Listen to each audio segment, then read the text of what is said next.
Beralih kepada segmen komentar at SPM. Hari ini kita masih lagi berbicara berkenaan situasi banjir, khususnya dalam situasi semasa sekarang ini, bagaimana peranan kita sendiri secara kendiri untuk kita menjaga kesihatan kita secara optimum, khususnya untuk kita mengelakkan perkara-perkara yang mungkin boleh memudaratkan kesihatan kita. Jadi hari ini kita perkenalkan tetamu yang bersama kita pada hari ini, iaitu Dr. Muhammad Iqbal bin Muhammad Arba, Pegawai Perubatan Hospital Pakar KPJ Kajang dan Klinik Bergerak Wakaf An-Nur. Assalamualaikum, Doktor. Assalamualaikum warahmatullahi wabarakatuh. Selamat pagi. Ya, selamat pagi, Doktor.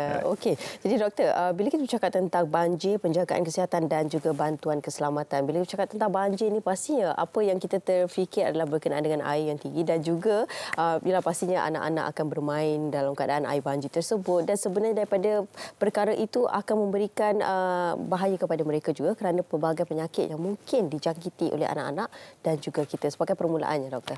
Baik. Assalamualaikum warahmatullahi wabarakatuh dan selamat pagi. Seperti kita sedia maklum, fenomena banjir ini memang saban tahun berlaku di negara Malaysia, terutamanya melibatkan pantai timur Malaysia. Dan ianya telah pun berlaku pada tahun ini dan biasanya berlaku di antara penghujung tahun bulan Oktober sehingga bulan Februari.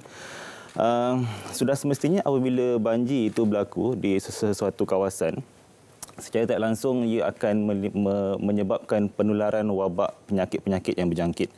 Seperti sedia maklum, yang penyakit yang senang berjangkit apabila berlakunya banjir di satu kawasan ialah kita namakan sebagai acute gastroenteritis, ataupun pesakit itu akan mengalami muntah-muntah dan cerit-birit. Acute typhoid fever ataupun kepialu, demam kepialu, kolera, dan tak dilupakan di zaman sekarang ini kes COVID masih meningkat.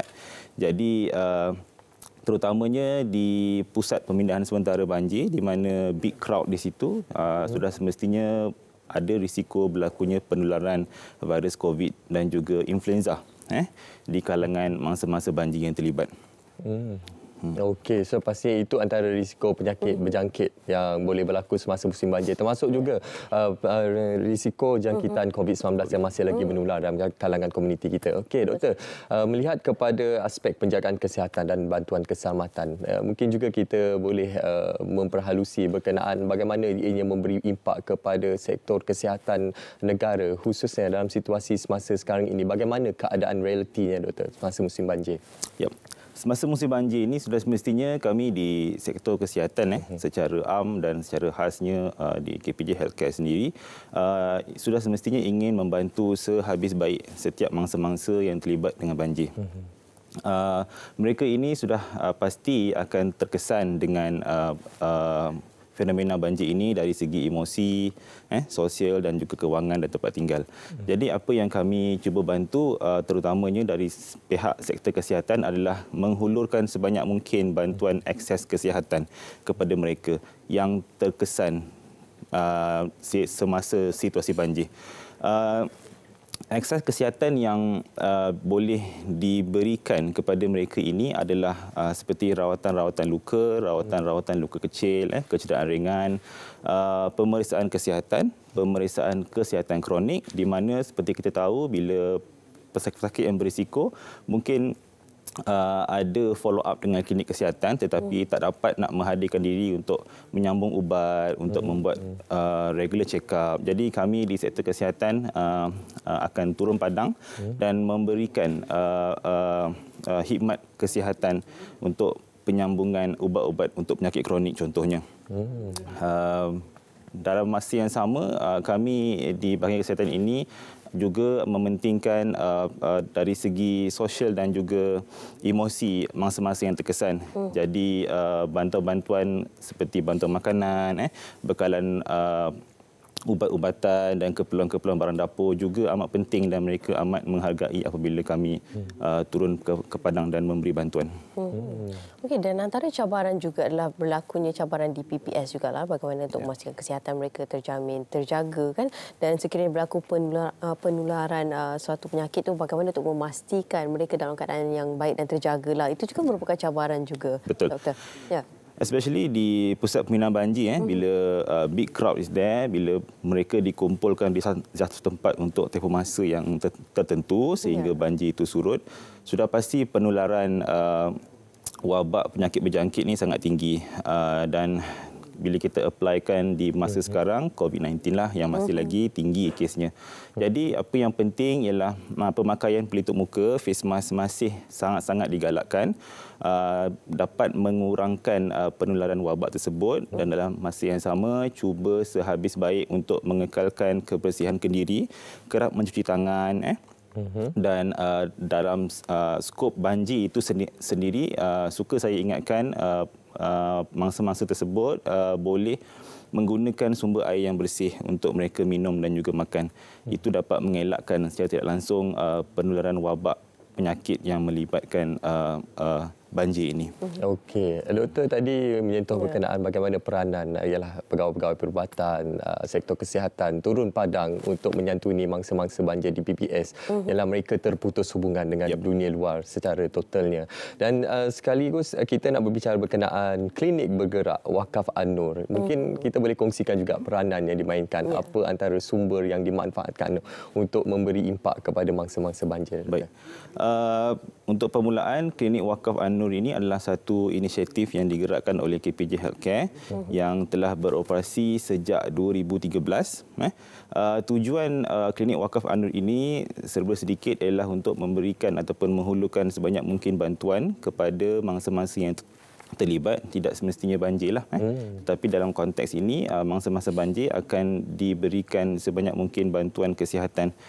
Terutamanya kita akan masuk ke kawasan pedalaman untuk membantu mereka yang terkesan, terutamanya ketika pasca banjir. Selepas fenomena banjir itu dah surut, so bila mana tempoh mereka ingin bangun semula dan terus hidup, so di situlah kami akan cuba bantu mereka dari segi akses kesihatan, sosial dan juga emosi. Okey, Doktor, sepanjang Doktor terlibat dengan klinik bergerak Wakaf An-Nur ini, mungkin ada pengalaman yang Doktor sendiri tak boleh lupakan yang kita boleh kongsikan kepada penonton, Doktor. Kalau Sophie masih ingat 2021-2022 itu kita ada satu fenomena banjir yang agak teruk yang terkesan di bahagian pantai timur, dan salah satu daerah yang sangat terkesan ialah di Mentakap Pahang.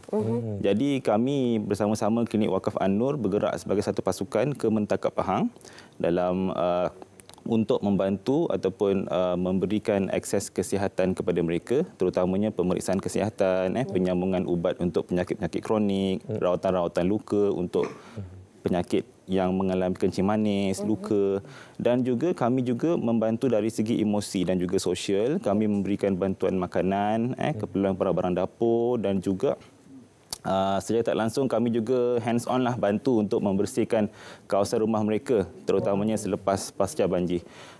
Pengalaman yang tak dapat dilupakan di Mentakap Pahang lah. Memang kalau kita tahu memang tempat tu sangat terkesan. So kami turun padang dan jumpa mereka, bantu sehabis baik untuk memberikan mereka semangat untuk terus hidup dan bangkit selepas pasca banjir. Wah, itu dia. Bukannya memberi bantuan berkenaan dengan kesihatan saja, tetapi turut membantu mangsa banjir untuk membersihkan rumah dan sebagainya, Doktor. Wah, satu usaha yang cukup baiklah saya kira. Doktor, dan antara yang lain juga untuk tahun ini pula, fokusnya di alokasi mana? Untuk tahun ni, saya rasa by Januari tahun depan, kita akan cuba untuk bergerak mungkin ke Kelantan ataupun Terengganu untuk kawasan-kawasan yang terjejas dengan banjir. Dan kami telah pun melakukan persiapan untuk bergerak ke tempat-tempat yang terkesan untuk memberikan khidmat kesihatan kami, terutamanya ketika pasca banjir lah. Ya, betul. Okey, Doktor, sebagai kesimpulan topik kita pada hari ini ialah untuk kita memberikan kesedaran, awareness kepada masyarakat di luar sana. Mungkin ada kata-kata yang Doktor ingin sampaikan kepada mereka, khususnya berkenaan penjagaan kendiri daripada penularan wabak penyakit dan juga sebagainya, Doktor. Jadi khusus kepada mangsa-mangsa yang telah pun terlibat ataupun sedang terlibat dengan banjir, kami di sini mendoakan yang terbaiklah untuk mereka, yang pertamanya. Yang kedua, saya suka untuk ingatkan kepada mangsa-mangsa banjir ini, sila ambil serius tentang fenomena banjir ini, kerana fenomena banjir ini boleh berlaku dan boleh mengakibatkan kejadian tidak diingini, seperti yang kita tahu penularan wabak yang berjangkit. Penularan wabak tersebut boleh dijangkiti oleh mangsa-mangsa dan kesukaran untuk mereka mendapat akses kesihatan kerana mereka terperangkap di dalam banjir itu sendiri. Jadi pemakaian pelitup muka sudah semestinya, kerap mencuci tangan sudah semestinya, hand sanitizer. So maknanya kita cuba balik buat apa yang kita buat masa pandemik dululah. Betul. And then untuk waktu banjir itu sendiri, kalau boleh jangan main air. Awasi kanak-kanak kita, golongan yang berisiko, ibu-ibu hamil. Gunakan ataupun menggunakan water source ataupun sumber air yang bersih untuk minum dan juga makan. Dan sudah semestinya apabila mereka mengalami gejala ringan ataupun tahap kesihatan yang merosot, sila mendapatkan rawatan yang secepatnya di kawasan-kawasan yang menyediakan khidmat kesihatan. Baik, terima kasih doktor atas perkongsian pada pagi ini dan juga tahniah atas pelaksanaan klinik bergerak Wakaf An-Nur ini dalam menyantuni mangsa-mangsa banjir ini. Semoga terus dipermudahkan segala urusan dan perancangan selepas ini.